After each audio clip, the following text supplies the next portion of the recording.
And welcome back to the Ed Show. There is other news tonight. It's about health care. The negotiations are in trouble. It's not good. Today, the president took the lead. He's finally showing his cards. He spent 4 hours in negotiations with Democratic leaders from both sides of the Congress as well. This administration has asked House progressives to accept a lot of compromises. The public option out, the excise tax still being negotiated, all, of course, to keep the Senate happy. Now the tables are turned. The president wants a national health insurance exchange not run by the states, which, of course, could open the door down the road to that of a public option. That's the House idea, but the Senate doesn't like it.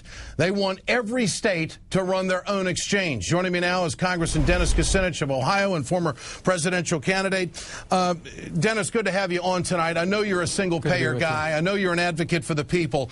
But at this point, it appears that there are still some major roadblocks as we head into the final moments of all of this. How do you see it at this hour? Well, I'd say the principal roadblock right now is this excise tax of 40%. Let me run through the numbers very quickly, Ed. If you get $1,000 a month in health care benefits, that's $12,000 a year.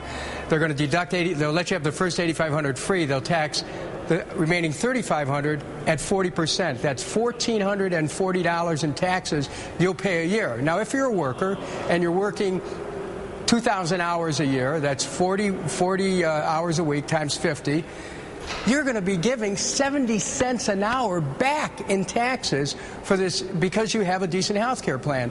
This excise tax is a non-starter. And I think that you're finding great resistance inside the Democratic caucus.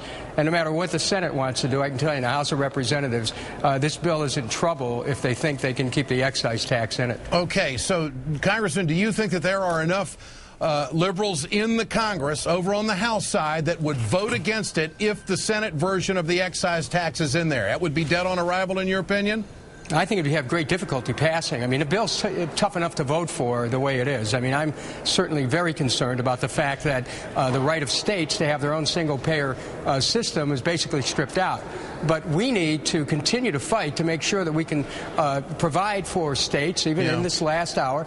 But we also have to look at this excise tax. It's causing workers to give up hard-earned It's a bad deal, gains. No doubt about it. It is a nightmare. And I think what do you make of the president? The president meets with union leadership a couple of days ago.